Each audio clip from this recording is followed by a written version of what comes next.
I am so happy. And you know why? For a change, I am happy today because of Dobson. Which might come as a big surprise to all of you, since like Dobson is usually the cause for all of my misery. I'm just kidding. But you know, it's quite rare that Dobson actually makes me happy. But today, for some reason, she made me happy. And you know why she made me happy? The reason? It's because Dobson went into this storytelling sort of a competition and she apparently won. And so because of that, my mother ended up buying her a lot of chocolates because, you know, she won. Dobson came over and she gave me a couple of chocolates for myself. I asked her why, and she was like, that was because I sort of, you know, trained her for it. So since she won and since I was her mentor for a very short period of time, she gave me chocolate. So you know, the closest way to my heart is through chocolate. So yeah, because of that, I'm so happy today.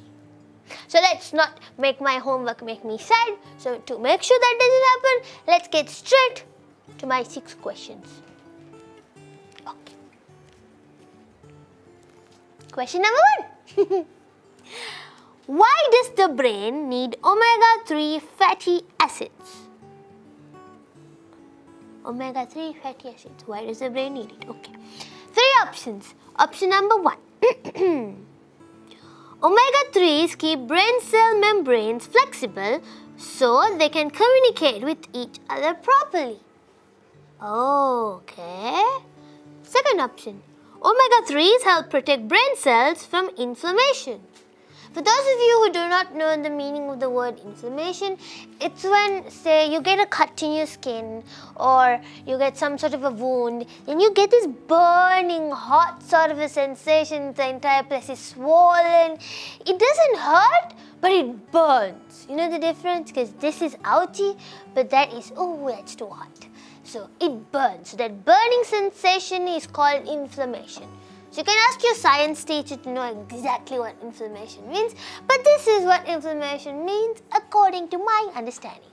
The sensation where it's hot and, you know, burning, you know, and it's swollen and you get a wound. So that's sort of the meaning of inflammation, the tiniest meaning of inflammation.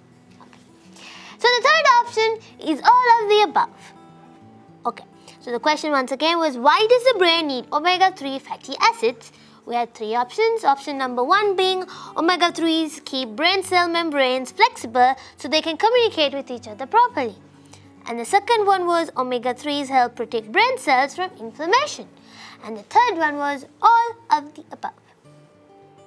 Since I believe that omega-3 fatty acids is quite important for our brain cells, I am going to go with option number 3, all of the above. And Fagro, A+ answer is all of the above. I was correct. So I got a little bit of facts regarding how how omega-3s keep the brain cell membranes flexible so that they can communicate with each other, and as to how omega-3 helps protect the brain cells from inflammation. So as regarding how omega-3s make the cell membranes more flexible, well, it's because omega-3 fatty acids give membranes fluidity and elasticity. So elasticity means, ability to pull, sort of like flexibility, okay? And that allows brain cells to easily pass neurotransmitters. Oh, big words. So it helps the brain cells pass neurotransmitters, salts, hormones and proteins back and forth. Right, so omega-3 fatty acids give membranes fluidity and elasticity, allowing brain cells to easily pass neurotransmitters, salts, hormones and proteins back and forth. The human brain is approximately 2/3 fat, and about 20% of that fat is of omega-3 variety. These fats are critical to brain health, so it's important. As for the part where omega-3 helps protect brain cells from inflammation, well, this is what it says. Cells can turn omega-3 fatty acids into powerful anti-inflammatory molecules.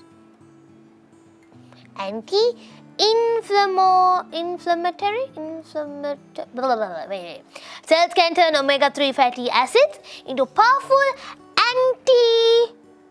anti-inflammatory molecules. So like, inflammation, anti-inflammatory, to make sure that it doesn't get inflamed.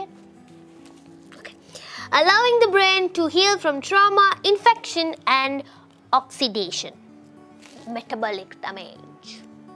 So all in all, omega-3 fatty acids help your brain a lot. It makes sure that it makes our brain cell membranes flexible, making it easy for them to communicate with one another. And then also it stops our, brain cells from inflammation, like, getting into a combustion or something. I'm just kidding. Burning up or feeling the sensation of that.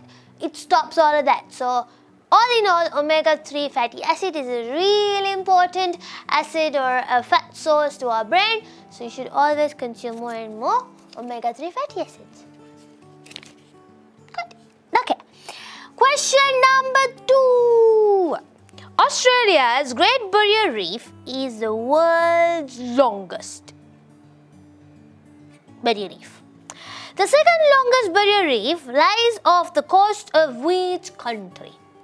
Number 1, Belize. Number 2, Africa. Number 3, Maldives. Now, Belize, some of you may know it, some of you may not know it.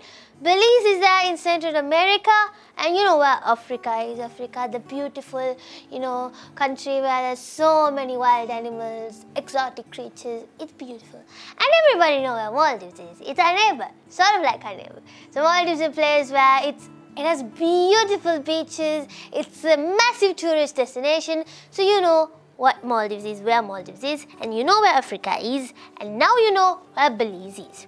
So our question is, now since the Australia's Great Barrier Reef is the world's longest barrier reef, they are asking us what the second longest barrier reef is. It's either in Belize, Africa or Maldives. I don't think it's Maldives, since Maldives is actually quite tiny, so I don't think they have the longest barrier reef, but I think they do have barrier reefs. Africa, nope. Africa is usually famous for beautiful elephants, giraffes and all sorts of animals. Never have I heard about a long barrier reef in Africa. So that leaves us with option number 1, Belize. So I am going to bet on option number 1, Belize. And Fagru, A+ answer is Belize.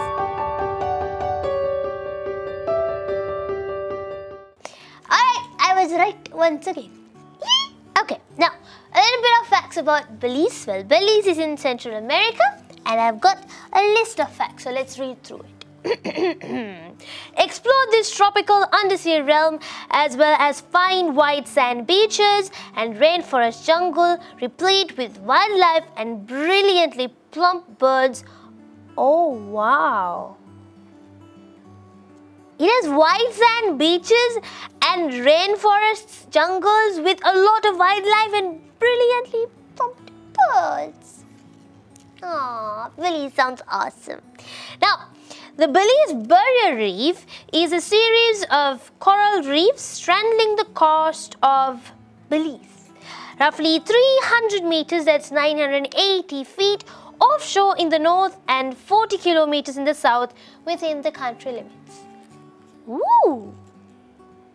So wait. So the Barrier Reef is a series of coral reefs stranding across the coast of Belize, roughly 300 meters, that's 980 feet offshore in the north and 40 kilometers, that is like 95 miles in the south within the country limits.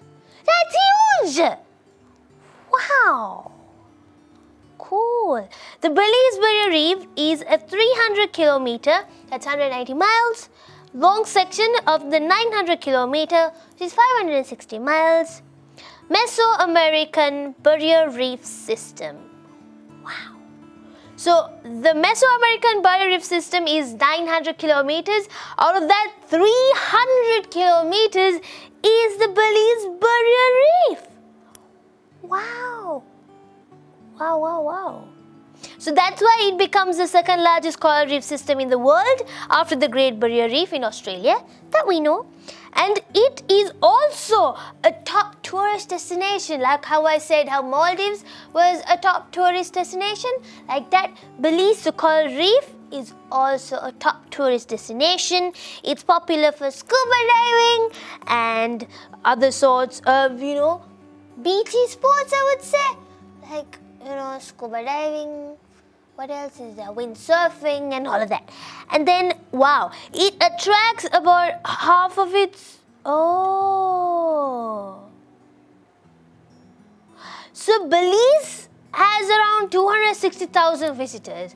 The coral reef alone, attracts half of that amount. Half of 260,000 people come to see the Belize coral reef. Wow. And guess what? Like in the movie Moana, remember? The Belize coral reef is really important for the Belize fishing industry. So when you have a reef, it's easy to fish around, apparently. So yeah, so you got to know where Belize is. It's in Central America. You got to know how long and how wide it is, the coral reef.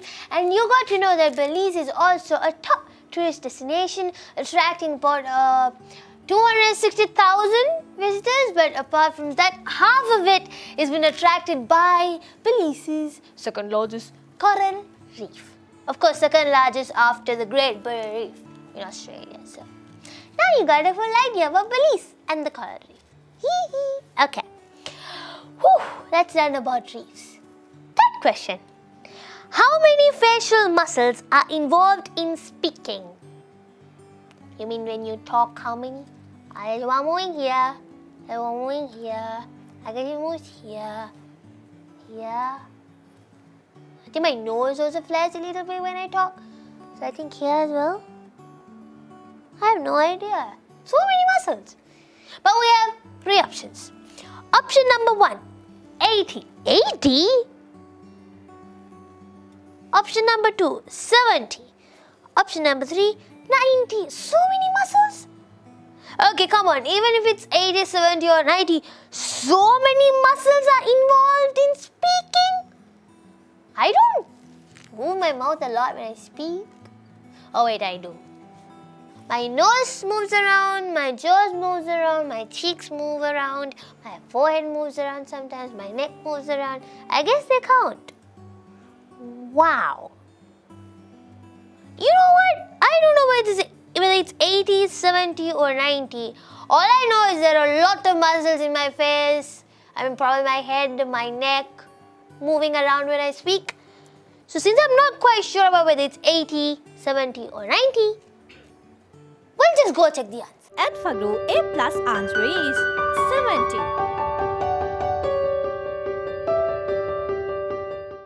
So there are 70 muscles moving when I speak.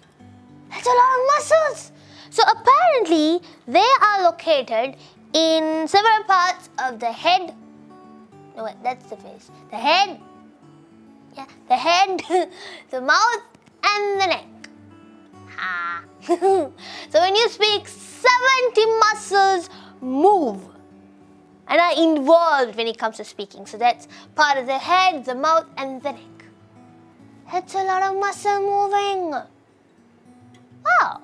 So by the rate by which, if our muscles move when we speak a lot, don't know whether I can use my speaking as a form of workout to make sure the rest of my body also, moves and stays fit. You know what? I'm going to research on it. So until I go and research on that, you stay right there.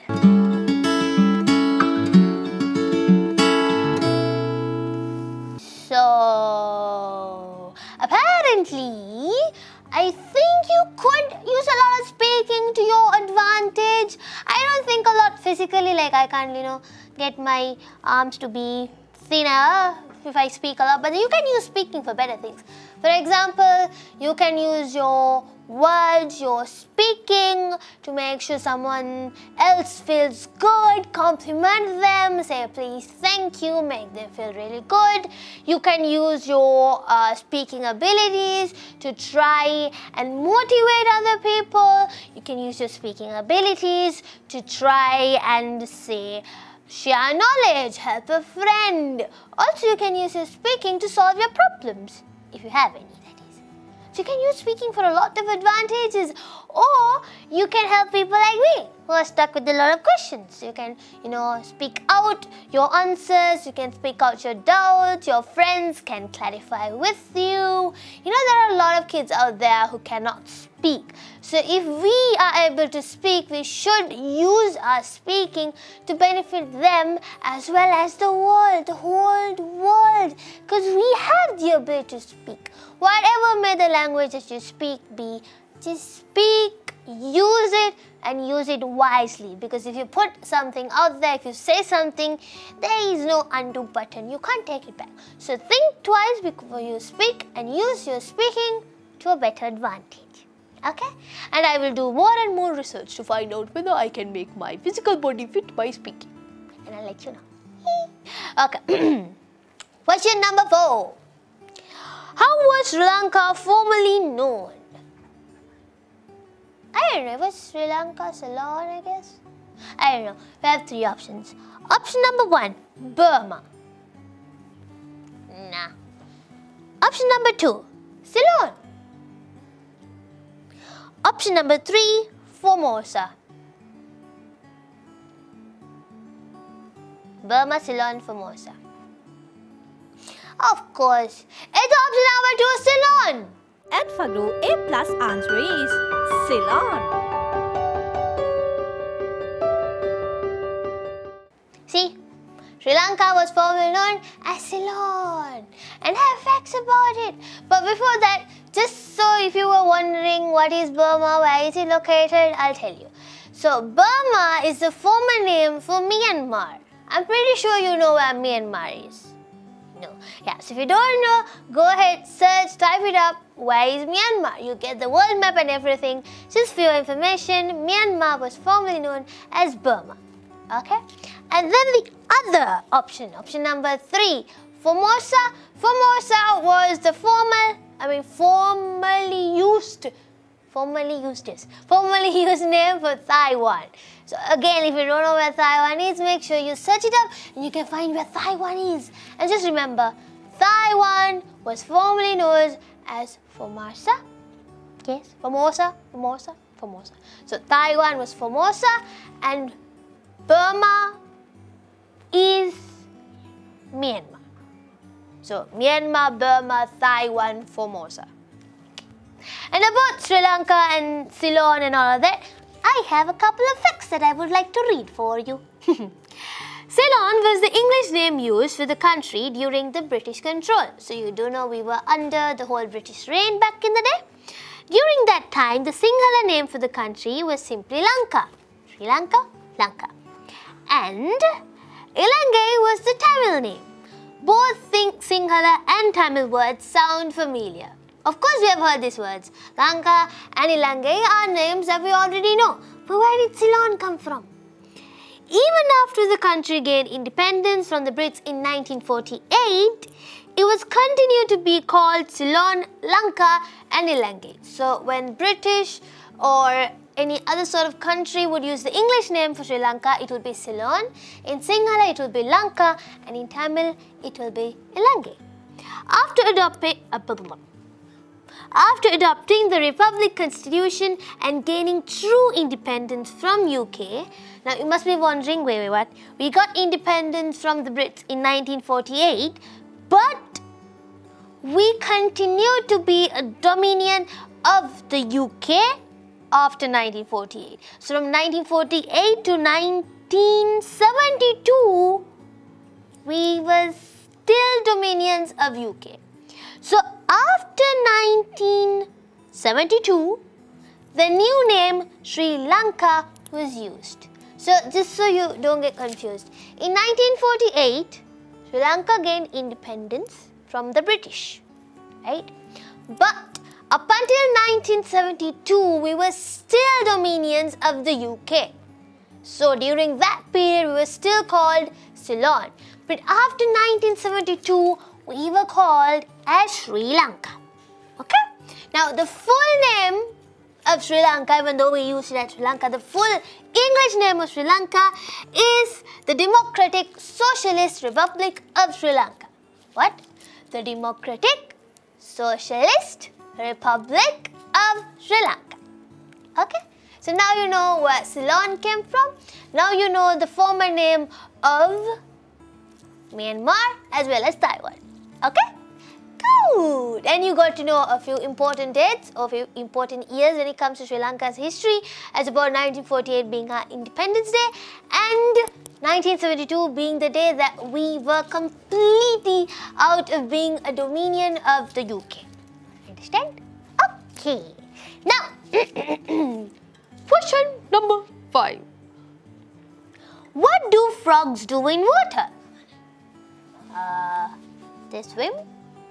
They take a bath in the water. They clean themselves in the water. They play water polo in the water.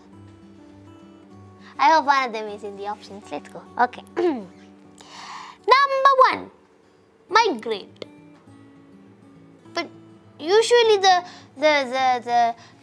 entire phrase goes like if someone walks very slow, walks funny, you go like, why are you walking like a couple of migrating ducks? I've never heard anyone saying migrating frogs. I don't think that's the option. And the second one, adapt. Don't they anyways know how to adapt to water? I mean, that's not what they do in. Oh wait, it wasn't water. It's what do frogs do in winter? Oh my gosh. I am so sorry. The question was, what do frogs do in winter? And I was talking about water polo. What is wrong with me? Okay. Anyways, looking at the question in a completely different way, option number 1 is migrate. No, frogs don't migrate in the winter. It's too cold, I guess. Option number 2, adapt. Now these answers now make sense. Migrate in the water, adapt in the water. Now, adapt in winter. Again, it's too cold for frogs. I mean, I understand they stay in the water a lot, but in winter it's too cold. And option number 3, hibernate. Now, hibernate sounds more likely to be the answer. Since hibernating during the winter is something that a lot of animals do. Not in the water, but in the winter. So, since out of the 3 options, I feel like the most likely to be the answer is option number 3, hibernate. So, let's go with option number 3, hibernate. And Fagru, A+ answer is hibernate. Third option, hibernating. I was correct. So hibernating is usually when a lot of animals during times like winter when it's too cold, they store up their food stock and they go to sleep until winter is done. Now the thing about that is that Sri Lankan we don't have winter, or else I would have also hibernated. Got all the food stuck up in some sort of a cabinet or something, and then I'll get into my room, lock all the doors, close all the curtains and sleep, eat, sleep, sleep, eat, sleep, up until winter's done. But for some reason we don't have winter in Sri Lanka, so since we are a tropical country near the equator, so no winter, but I wouldn't mind hibernating. Okay, so during winter, frogs hibernate. Now, I've got facts. I've got facts. What's wrong with me? Maybe because I was thinking about hibernating and falling asleep and having a lot of food, my tongue fell asleep. So maybe that's that. Anywho, during the cold winter, frogs sleep underground. This is known as hibernating and it protects frogs from the cold. Remember how I told you that winter times, cold times could be too cold for the frogs? So hibernating protects them from the cold. Although there is not much food in winter, frogs can survive by storing up food in their bodies. So they yum, eat, and then they store it and then they use it throughout. They use this stored energy during their long sleep. They sleep for a lot of time. So when you sleep for a long time, you eventually end up waking because you're too hungry. But frogs, prevent that from happening by eating a lot and storing a lot of energy for when they are asleep, so that they won't wake up mid-sleep, mid-hibernation, and wake up to the cold, cold winter. That won't happen. So okay, so now you know what frogs do during winter. They hibernate. Sixth question, final question. Okay. What is this beautiful place called?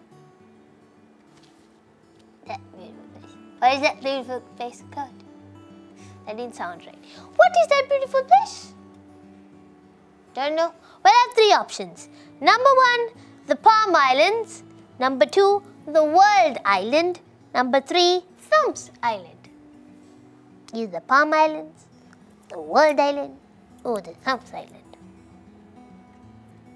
Well, they kind of look like a palm tree. Those look like palm trees. So I'm going to go with my gut and say that the answer is option number 1, the Palm Islands. And Fagru, A+ answer is Palm Islands.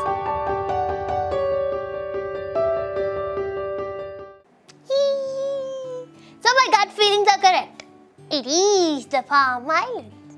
Now, all of our options, the Palm Island, the World Island, the Thumbs Island, now all these, 3 islands are man-made islands. You know how there are natural islands like Sri Lanka? We're an island, we're islanders. Now, Sri Lanka is an island, but when it comes to islands such as World Island, Palm Island, Thumbs Island, these islands are artificially created islands. So humans jump in, they make their own islands, whereas islands like Sri Lanka, Maldives, we are natural islands. Now, for those of you who are wondering what islands are a, sort of like a land or country maybe, which is surrounded by water from all sides. So, for example, you take Sri Lanka. Sri Lanka is completely surrounded in water. You go around the country, there's water everywhere. The sea covers up Sri Lanka. So that is what an island is called. Now, the Palm Islands, they look like palm trees, as you saw in the picture. The World Islands, they actually look like the world map. So, it's cool, it's a nice place. If you do get a chance, do visit the Palm Islands. It's a massive tourist destination. There are lots of houses, there are a lot of people living there, especially people who want to go for luxury living, such as celebrities and so on. So, all of them go down to the Palm Islands, the World Islands. It's an amazing place, it looks beautiful. If you want more information, make sure you search it up. And probably my teacher is going to give more questions regarding these islands, since she's in the topic of islands. Nice. So we should be lucky we live in an island as well. Sri Lanka, or as we learned today, Democratic Socialist Republic of Sri Lanka.